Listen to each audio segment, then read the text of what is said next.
Hello, dears. Welcome to our study channel Success Your Study. Today we bring a new topic for you. Let's go.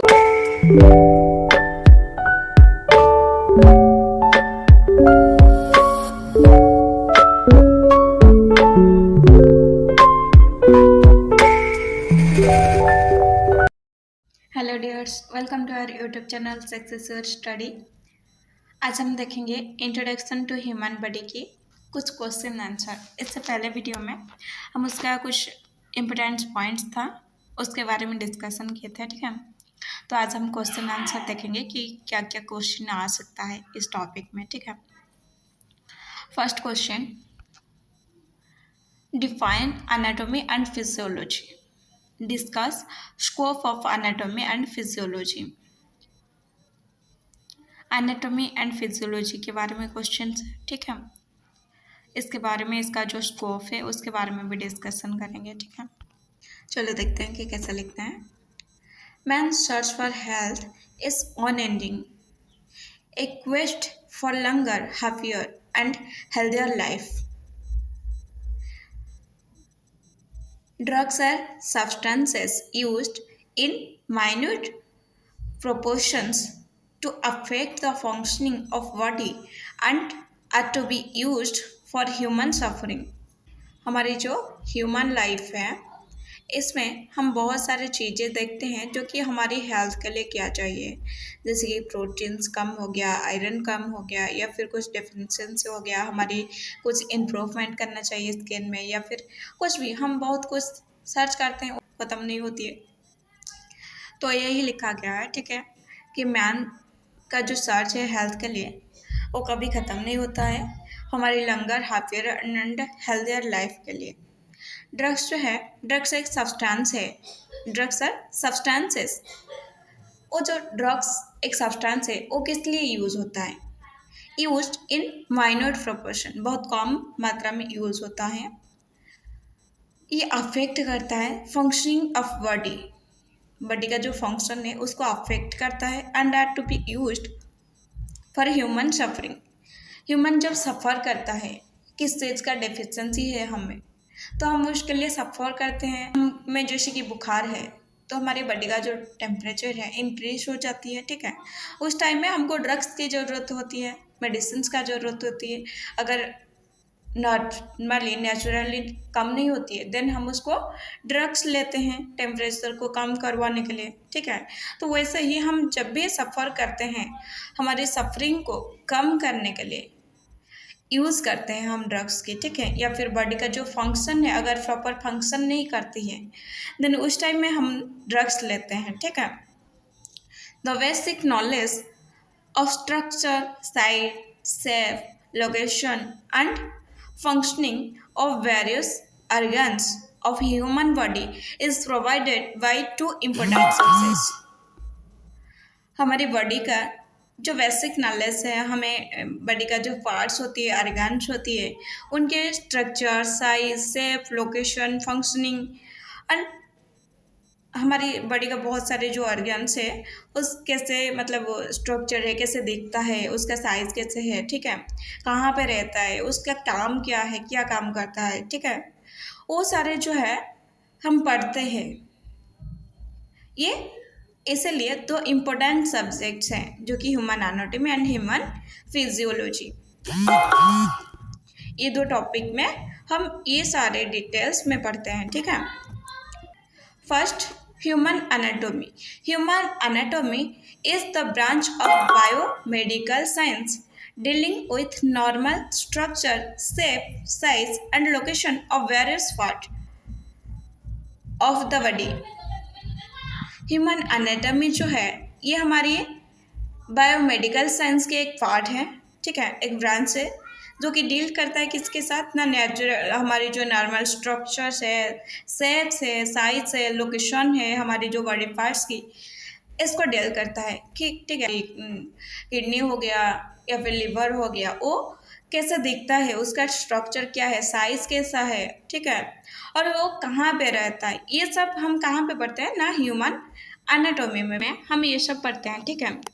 The study of anatomy with unaided eye is called gross anatomy, whereas study of minute details of various parts studied under microscope is called histology. हम जो anatomy पढ़ते हैं, anatomy में हम structure, shape, size, location हमारी body part के देखते हैं। ये जो हम पढ़ते हैं एनाटॉमी में, हम जब ओपन आई में जो सारे चीज़ पढ़ते हैं, ठीक है, कोई माइक्रोस्कोप का यूज़ नहीं करते हैं या फिर मतलब नॉर्मल आई में देखते हैं, उसको हम ग्रॉस एनाटॉमी कहते हैं। बट जहाँ पे हम माइन्यूट डिटेल्स देखते हैं, बहुत छोटे छोटे डिटेल्स देखते हैं, बहुत हमारी बॉडी का जो बहुत सारे पार्ट्स है, बहुत छोटी छोटी उसका जो डिटेल्स है उसके बारे में पढ़ते हैं, माइक्रोस्कोप का यूज़ करते हैं, उसको हम हिस्टोलॉजी कहते हैं। हिस्टोलॉजी क्या है? जब हम माइक्रोस्कोप की यूज़ करके पढ़ते हैं तब हम हिस्टोलॉजी कहते हैं। जब हम नॉर्मल आई में पढ़ते हैं उसको हम ग्रॉस एनाटॉमी कहते हैं, ठीक है। Anatomy is the branch of biomedical science dealing with normal structure, shape, size, and location of various parts of the body. The study of anatomy with unaided eye is called gross anatomy, whereas study of minute details of various parts studied under microscope is called histology. Second, human physiology. Human physiology is the branch of biomedical science dealing with normal functioning of various organs in the body. It describes what happens in various organs and organ systems contained in our body. Say how one digests, breathes, excretes, reproduce, etc. Etcetera. मतलब हमारी जो human physiology है, human physiology biomedical science की एक branch है जो कि deal करता है फंक्शन के साथ। हमारी बॉडी का वेरियस ऑर्गन्स जो है उनका नॉर्मल फंक्शनिंग, वो कैसे फंक्शन करता है। It describes what's happen in various organ, बहुत सारे जो ऑर्गन है उसमें क्या होता है, ठीक है। वन सिस्टम जो है, हमारी बॉडी में बहुत सारे सिस्टम है, ठीक है। ऑर्गन सिस्टम्स कैसे काम करती है, उसका फंक्शन क्या है। जैसे कि हमारी डाइजेशन होती है, हम ब्रेथ करते हैं, रिप्रोड्यूस करते हैं, या फिर हमारी बॉडी का जो भी सारे प्रोसेस होती है वो हम ह्यूमन फिजियोलॉजी में पढ़ते हैं, ठीक है। हमारी जो एनाटॉमी है, एनाटॉमी में हम सिर्फ स्ट्रक्चर एंड शेप के बारे में देखते हैं, फिजियोलॉजी में हम उसकी फंक्शंस के बारे में देखते हैं, ठीक है। उसके बाद with the knowledge of physiology one can change effectively various functions quantitatively by the use of drugs to normalise और vitalise the body when it is disease. With the knowledge of physiology, one can change effectively various functions quantitatively by the use of drugs to normalize or vitalize the body when it is disease. मतलब हमारी जब disease होती है, हमारी अगर कोई disease है और जो डॉक्टर है उसको पता नहीं है, ठीक है, कि वो पार्ट्स जो है, हमारी जो बॉडी है कैसे फंक्शन करती है और उसमें क्या चाहिए, ठीक है, देन वो हमको ड्रग्स दे सकता है क्या, मेडिसिन रिकमेंड कर सकता है कि कौन से मेडिसिन आपको लेना चाहिए, नहीं है ना। तो हमारी जो फिजियोलॉजी का नॉलेज है, ठीक है, नॉलेज ऑफ फिजियोलॉजी का जो नॉलेज है उसके द्वारा ही एक्शन चेंज कर सकता है इफेक्टिवली। हमारी बॉडी का जो फंक्शंस है उसको इफेक्टिवली चेंज कर सकते हैं, ड्रग्स को यूज़ करके नॉर्मलाइज कर सकते हैं या फिर विटलाइज कर सकते हैं हमारी बॉडी में जो चाहिए डिजीज़ को कम करवाने के लिए, ठीक है, उसको नॉर्मल करने के लिए। Drugs are mean to correct the body's excess deficiency and deviations of functions. हमारे ड्रग्स जो है ये करेक्ट करता है, सही करने के लिए यूज होती है।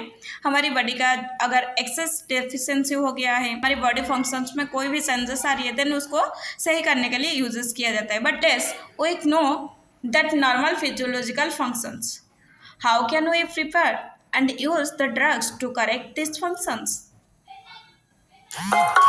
हमारी बॉडी में आपको पता होगा कभी कभी कुछ चेंजेस आती है, वो ऑटोमेटिकली नेचुरल हो जाती है, ठीक है। हमारी वो बॉडी का फंक्शंस होती है, ठीक है, वो नॉर्मल फिजियोलॉजिकल फंक्शन होती है हमारी बॉडी में। कभी कभी टेम्परेचर इंक्रीज हो जाती है, उसको हमारी बॉडी मैनेज करता है, ठीक है। पहले अगर कोई भी डिजीज मतलब होता है, ठीक है, जब हमारी बॉडी का फिजियोलॉजी जो है नॉर्मल नेचुरल प्रोसेस में कम नहीं हो पाता है, तभी जाके हम मेडिकल जाते हैं, ठीक है।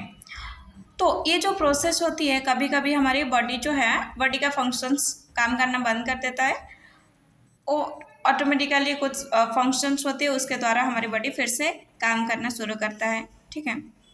तो ये हमारी नेचुरल प्रोसेस है। बट इसको हम कैसे प्रिपेयर कर सकते हैं, ड्रग्स जो है कैसे प्रिपेयर कर सकते हैं एंड करेक्ट कर सकते हैं ये फंक्शंस को। Beside the plants and kingdom flora, some drugs are also derived from pancreas, thyroxine and thyroid gland of animals। हमारी जो प्लांट्स है, प्लांट्स किंगडम जैसे कि फ्लोरा होती है, ठीक है, कुछ ड्रग्स जो हैं, some drugs are also derived from pancreas, thyroxine जो कि हमारी थायराइड ग्लैंड से, ठीक है, एनिमल की थायराइड ग्लैंड से थायरोक्सिन मिलता है। ये सब जो ड्रग्स है हमको नेचुरल प्रोसेस में प्लांट या फिर एनिमल से मिलता है, ठीक है। Knowledge of anatomy and physiology provides a scientific approach to extract them from animal. ये जो हमारी ड्रग्स है, इसको हमारी प्लांट या फिर एनिमल से निकालने की साइंटिफिक अप्रोच जो है, ये प्रोवाइड करता है कौन ना, एनाटॉमी एंड फिजियोलॉजी का जो नॉलेज है, ठीक है। ये जो क्वेश्चन था इसका आंसर आपको इतना ही लिखना है, ठीक है। Second question, discuss in details about levels of structural organisation and body systems. हमारी जो लेवल्स है, हम कोई भी जॉब करते हैं तो पहले नीचे का पोजीशन में रहते हैं, उसके बाद उसके ऊपर का पोजीशन को जाते हैं, उसके बाद उसके ऊपर का पोजीशन को जाते हैं। वैसे होती है ना हमारी एक लेवल होती है, ठीक है। तो वैसे ही हमारी बॉडी का जो लेवल्स है, स्ट्रक्चरल ऑर्गेनाइजेशन बॉडी का, उसके बारे में हम देखते हैं, ठीक है। हमारी लेवल्स मतलब पहले कौन सी लेवल है, उसके बाद कौन सी आता है हमारी बॉडी में, ठीक है। बॉडी में भी कुछ लेवल्स होती है, उसके बारे में हम डिस्कशन करेंगे। Life is for her the most mysterious, dynamic and marvellous existence in the universe. One can see the life in different stages ranging from unicellular amoeba to the highest evolved creatures, the human beings। मतलब हमारी जो life है ये बहुत ही dynamic है, ठीक है। Universe में हमारी जो लाइफ है बहुत ही डायनामिक है। हम बहुत सारे डिफरेंट स्टेजेस देखते हैं, ठीक है। हमारी जो ऑर्गेनिज्म है जैसे कि एमोबा से लेकर हाईएस्ट क्रिएचर्स तक, ठीक है, यूनिसेल्युलर से लेके मल्टी सेल्युलर जो कि कम्प्लेक्स ह्यूमन बींग्स तक हम देखते हैं। The complexity of organisation of organism progressively increase from unicellular, multicellular and multilayered animal to worms and them from worms to vertebrates and finally in the human beings. मतलब हमारे जो organism है, organism के बीच में कम्प्लेक्सिटी जो है, ठीक है, ये प्रोग्रेसिवली इंक्रीज करता है यूनिसेल्युलर से मल्टी सेल्युलर, उसके बाद मल्टी लेयर एनिमल्स एंड ये हमारी वर्टिब्रेटर्स तक फाइनली हमारी ह्यूमन बीइंग आती है, ठीक है। Although the human body has the most complex organization. Human body has most complex organization. Fundamentally,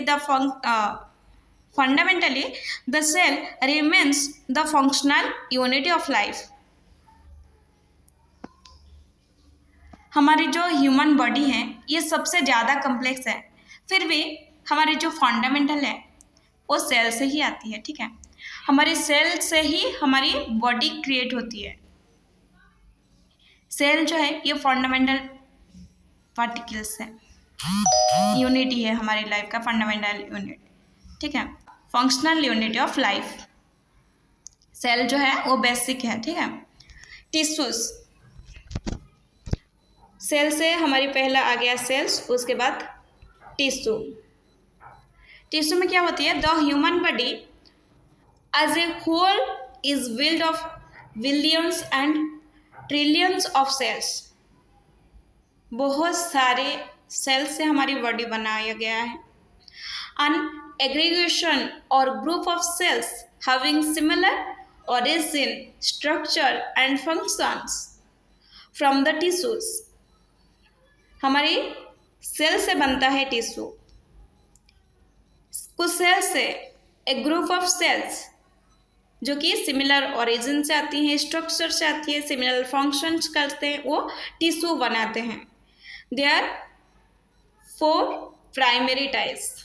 हमारी जो टिश्यू है वो 4 तरह का है। First epithelial, connective, 3 muscular and 4 nervous tissue. ठीक है, हमारी सेल जो है सेल फंडामेंटल पार्टिकल है। उसके बाद सेल से बनता है टिश्यू, टिश्यू से बनता है ऑर्गन। ऑर्गन्स क्या है? Different tissues combined together to perform particular functions is called an organ. जैसे कि देखिए हमारी जो टिश्यूज हैं, एक टिश्यू हमारी कुछ पर्टिकुलर सेल्स को लेके बनाया गया है। ठीक है, वैसे ही कुछ पर्टिकुलर टिश्यू जो कि सिमिलर फंक्शंस करते हैं, उससे मिलके हमारी ऑर्गन बनाया गया है। ठीक है, सिमिलर फंक्शंस जो करते हैं उनको मिलके हमारी ऑर्गन बनाया गया है। Different tissues combine together to perform particular functions is called organ. एक पर्टिकुलर फंक्शंस करने के लिए जो टिश्यूज कंबाइन होती हैं, ठीक है, उसको हम ऑर्गन बोलते हैं।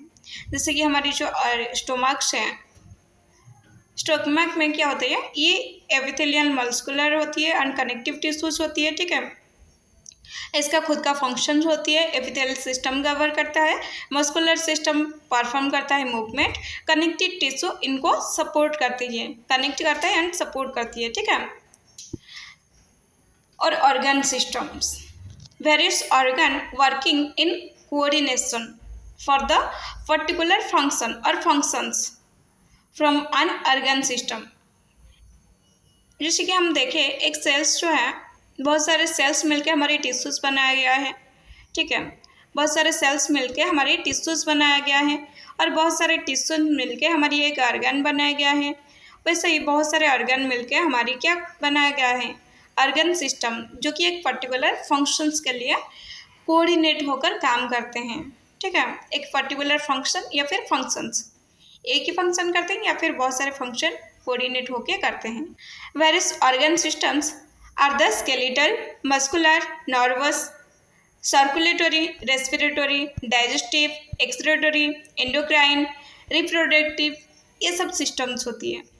सब सिस्टम्स है, ऑर्गन्स मिलके एक पर्टिकुलर फंक्शंस करते हैं। ठीक है, जैसे कि स्केलेटल सिस्टम जो है वो हमारी बॉडी को सपोर्ट करता है। मस्कुलर सिस्टम्स वो हमारी जो बॉडी है उसको मूवमेंट करने के लिए सपोर्ट करती है। नर्वस टिश्यू हमारे ब्रेन की सिग्नल लेता है कि क्या करना है क्या नहीं करना है। ठीक है, और सर्कुलेटरी हमारे ब्लड पूरा बॉडी में सर्कुलेट करता है। रेस्पिरेटरी हम सांस लेते हैं, उसका प्रोसेस होती है। डाइजेस्टिव हम जो खाना खाते हैं वो डाइजेस्ट होती है। ठीक है, एक्सक्रीटरी हम जो खाना खाए उसका कुछ जो चीज़ें ज़रूरत नहीं है। ठीक है, हमारी बॉडी में कुछ ऐसे चीज़ें रह जाते हैं जो कि हमारी बॉडी के लिए ज़रूरत नहीं है। अगर वो ज़्यादा हमारी बॉडी में रहेगा तो वो हमारी बॉडी के लिए हार्मफुल होगा, देन उसको हमारी बॉडी से निकालना है। ये प्रोसेस हो गया एक्सक्रीटरी। एंडोक्राइन हमारी जो हार्मोन सीक्रेट होती है। ठीक है, ये हो गया एंडोक्राइन। रिप्रोडक्टिव सिस्टम हमारी जो कैपेबिलिटी है कि हमारी जिससे एक ऑर्गेनिज्म को क्रिएट करने की, वो हमारी रिप्रोडक्टिव सिस्टम में होती है। ठीक है। Different organ systems. First, skeletal systems. It consists of bony framework. It acts as supporting structure and offer protection to the other organs.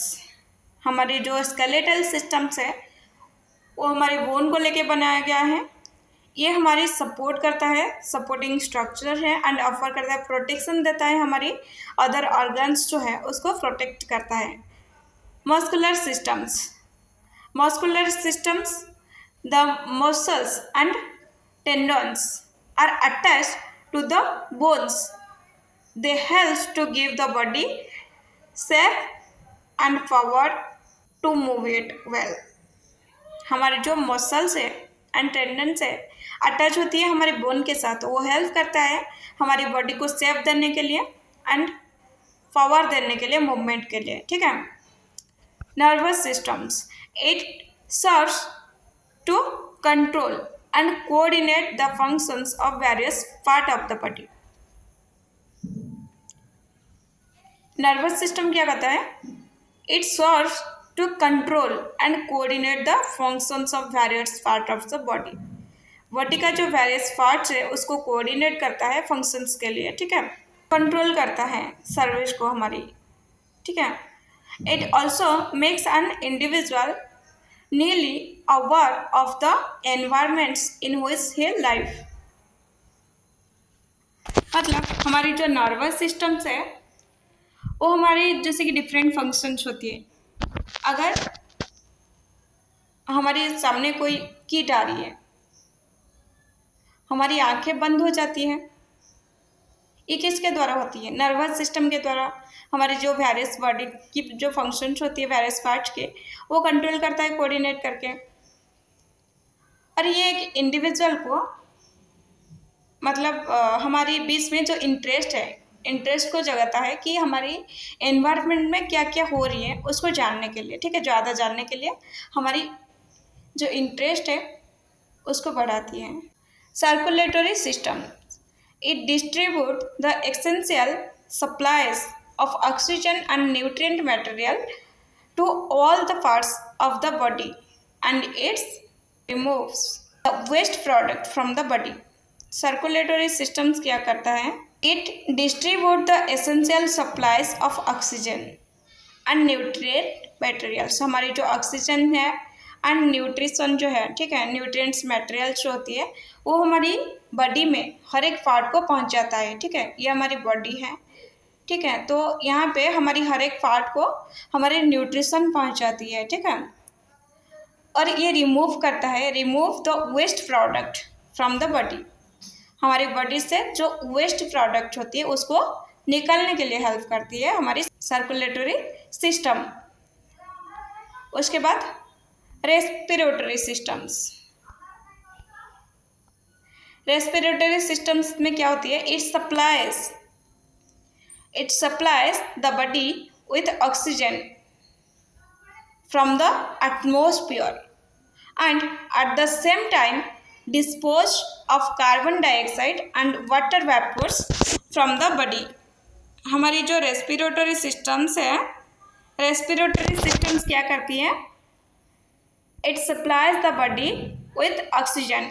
Oxygen provide करता है एटमॉस्फेयर से। एटमॉस्फेयर से ऑक्सीजन हमारी बॉडी को लेता है and at the same time dispose of carbon dioxide and water vapours जो होती है वो हमारी बॉडी से डिस्पोज करता है हमारी रेस्पिरेटरी सिस्टम में। ठीक है। डाइजेस्टिव सिस्टम में क्या होती है? It concern with the intake of food and it's digestion and absorption. Digestive system क्या होती है? It concern with the intake of food and it's digestion and absorption. जैसे कि हम जानते हैं कि हम खाना खाते हैं, हम खाना खाने से सिर्फ प्रोसेस कंप्लीट नहीं हो गया, खाना खाने के बाद वो डिवाइडेड हुआ छोटा छोटा पार्टिकल्स में, उसके बाद बहुत सारे हार्मोन्स एंजाइम्स उससे मिलके सिंपलियर पार्टिकल में बनाए, ठीक है, सिंपल एयर पार्टिकल में बनाए। उसके बाद सिंपल एयर होने के बाद वो हमारी बॉडी में अब्जॉर्ब होना है, ठीक है, बॉडी में अब्जॉर्ब होनी है। वो जो हमारी प्रोसेस है उसको हम डाइजेस्टिव सिस्टम के द्वारा करते हैं। डाइजेस्टिव सिस्टम के द्वारा ये जो हमारी प्रोसेस है खाना खाने से लेकर हमारे अब्जॉर्प्शन तक ये प्रोसेस होती है, ठीक है। Excretory system, excretory system it removes waste products from the body. हमारी एक्सक्रीटोरी सिस्टम में हमारी बॉडी का जो वेस्ट प्रोडक्ट्स है वो बाहर निकलते हैं। It comprise of the organs like kidney, large intestine, skin and lungs। हमारी जो एक्सक्रीटरी सिस्टम है वो कैसे, मतलब कौन सी ऑर्गन में आती है, जैसे कि किडनी हो गया, लार्ज इंटेस्टाइन, स्किन, लंग्स, ये सब के द्वारा हमारी ये सिस्टम्स काम करती है, ठीक है। ये सब हमारी पार्ट्स है एक्सक्रीटरी सिस्टम की। उसके बाद आ गया endocrine system. It produce certain chemical substance through endocrine gland. हमारी एंडोक्राइन ग्लैंड है उससे हमारी केमिकल सब्सटेंसेस रिलीज होती है। This chemical are termed as hormones. Hormones बोलते हैं वो जो केमिकल निकलता है हमारी एंडोक्राइन ग्लैंड से, उसको हम क्या बोलते हैं, हार्मोन्स बोलते हैं। And they regulate body process, हमारी बॉडी का जो प्रोसेस है उसे रेगुलेट करता है। उसके बाद reproductive system, it is the means by which life transmitted from one generation to another in order to continue the life cycle on the earth. Reproduction अगर नहीं होगा तो क्या होगा, हमारी जो लाइफ साइकिल है, जैसे कि हमारी जो जनरेशन होती है, हम लोग अभी हैं, हम लोग का डेथ हो जाएगी सारे जितना भी ऑर्गेनिज्म है। देन उसके बाद हमारी अर्थ में लाइफ साइकिल नहीं रहेगी। साइकिल को कंटिन्यू करने के लिए, जैसे कि हमारी ग्रैंड पेरेंट्स हैं, उनसे हमारी पेरेंट्स आए, उससे हम लोग हैं, तो वैसे हमारी जो लाइफ साइकिल है अर्थ में, उन लोग का डेथ हो गया, उसके बाद हम लोग हैं, तो वैसे ही ये जो लाइफ साइकिल है इसको कंटिन्यू करने के लिए अर्थ में ये प्रोसेस होती है। Which life transmitted from one generation to another, एक जनरेशन से अनदर जनरेशन को ट्रांसमिटेड होती है रिप्रोडक्टिव सिस्टम्स के द्वारा। All this systems work as an integrated whole, producing the coordinated effort necessary for the maintenance of health and well-being। ये सारे जो सिस्टम्स है हम देखें, 9 सिस्टम्स। अगर वीडियो अच्छा लगा है तो चैनल को लाइक शेयर एंड सब्सक्राइब कर लीजिए। कोऑर्डिनेट होके उनका जो एफर्ट है ये नेसेसरी होता है हमारी मेंटेनेंस के लिए, हमारी हेल्थ हमेशा कनेक्टेड रहने के लिए, ठीक है। इतना ही जो कि हमारे था questions, levels of structure, organisation, body system, ये सारे हम इस क्वेश्चन में डिस्कस किए, ठीक है। वीडियो अच्छा लगा है तो लाइक शेयर एंड सब्सक्राइब कर लीजिए एंड चैनल को सब्सक्राइब करके पास में बेल आइकन को प्रेस करके ऑल नोटिफिकेशन ऑन कर लीजिए, चैनल के साथ हमेशा कनेक्टेड रहने के लिए।